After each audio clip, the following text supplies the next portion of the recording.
I'm Liam Casey. I'm the CEO and founder of PCH, and we're a creative company where we take ideas from concept all the way through to consumer, and it's physical products. So when makers have an idea to come up with a product, we help them bring it all the way through. Tonight I'm talking about the renaissance in prototyping. Everyone thinks there's a renaissance in hardware and a renaissance in manufacturing, but really what's driving all of the change is that there is a renaissance in prototyping. The fabrics of technology have changed quite a lot in the last couple of years, and because of that, it is allowing a huge amount of innovation. We run hackathons over a weekend where people come in on a Friday night, and by Sunday night they have a prototype that looks amazing, and it just drives so much innovation.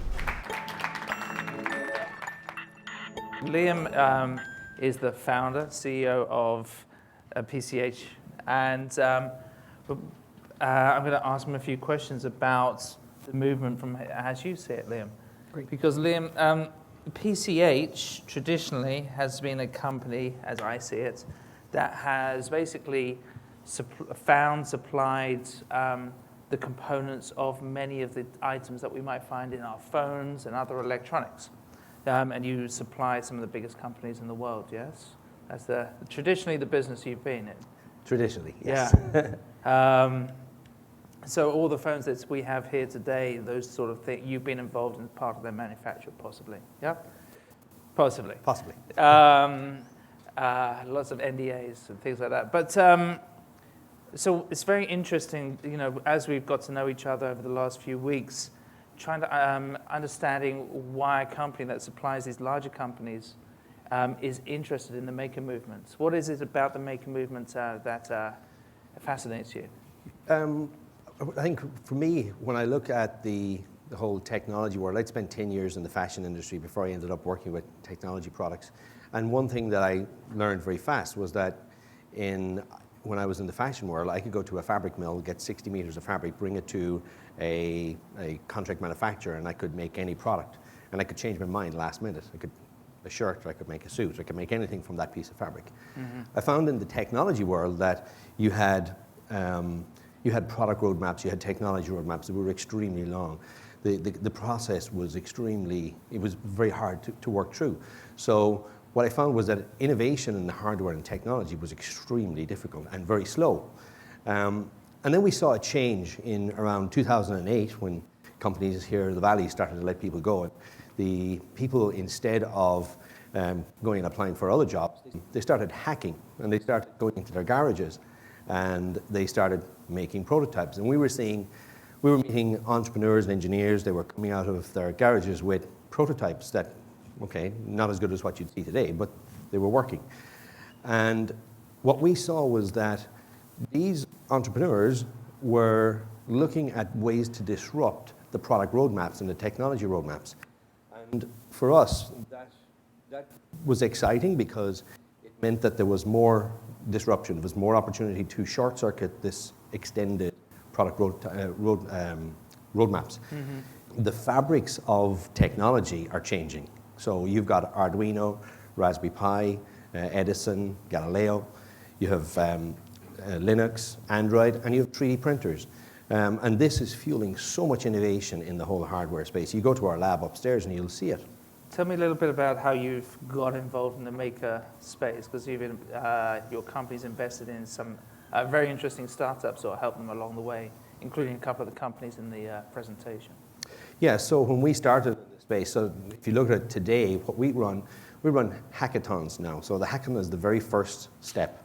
This weekend we have a hackathon in Dublin with two universities. One is very design focused, NCAD.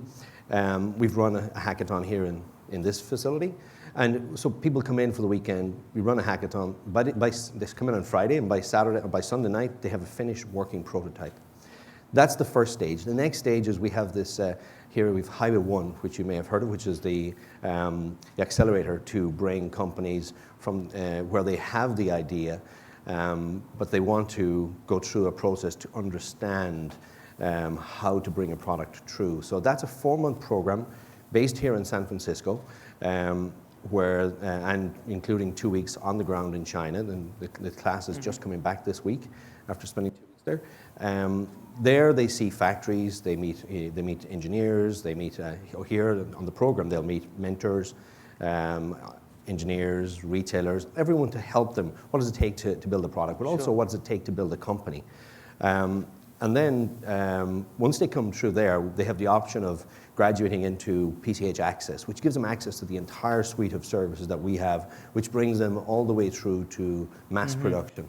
Yeah, I mean, it sounds funny in some ways. What you're doing is enabling these companies. You're allowing them to make products, first of all, rapidly prototype them, and then take those prototypes and find some sort of way to supply the components, which sort of disrupts like those larger. Is it going to disrupt the larger companies, or are we going to see something different happen? We actually think that, I mean, judging from the interest that's coming to our Highway 1, and we've had 2 demo days here, where there's been huge excitement and interest, and you get the investment community coming here, you get the technology companies coming here, all wanting to interact with these startups. Yeah. So yeah, I mean, what we're looking for is, we look for the, when they come here, they're so, the energy that they bring. And it's amazing because what the prototyping enables is, the moment of truth in innovation in hardware is when you get that first prototype. When you see that first prototype, and when the creator gets that prototype in their hand and it works, that is a moment of truth. And that's a really special moment, because that's when they kind of go, aha, and they see, that's where they become critical of it and they start to edit. But that's where, once they go through that process, they get very attached to the products and they're really passionate about it. And that's the energy that you need, and that's the creativity that you bring through all these companies. Is there any particular market or sector where you think the most change is going to take place? I mean, everyone talks about the Internet of Things and all the different sensors that are going to enable all these different products. I think the smartphones have brought a huge amount of, we see a huge amount of space in the accessory space. But again, the wearables, I think wearables are going to be really exciting. I think that's only starting. The one trend which we've seen through 2 of our hackathons, which was really interesting. We have, historically, you've seen B2B business, you've seen B2C business, you've seen C2C business. We're seeing from our hackathons, like what we see as a new trend, which we think is interesting, which is sensor to sensor. So it's S to S.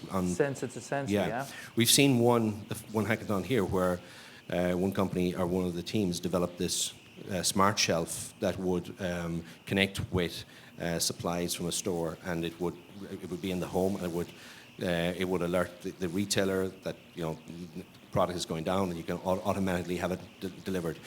In Dublin, about 6 weeks later, we saw a very similar idea, same technology, very similar idea, and there was no connection between the groups, where they had a smart shelf for a pharmacy, where there was drugs under that needed controlled temperature and also supply, and we saw, again, sensor to sensor, which was very interesting. That's fantastic. Thank you so much for your time today. Thank you. Very interested in terms of what you're doing and what the company is doing. Thank you, Liam Casey, appreciate it.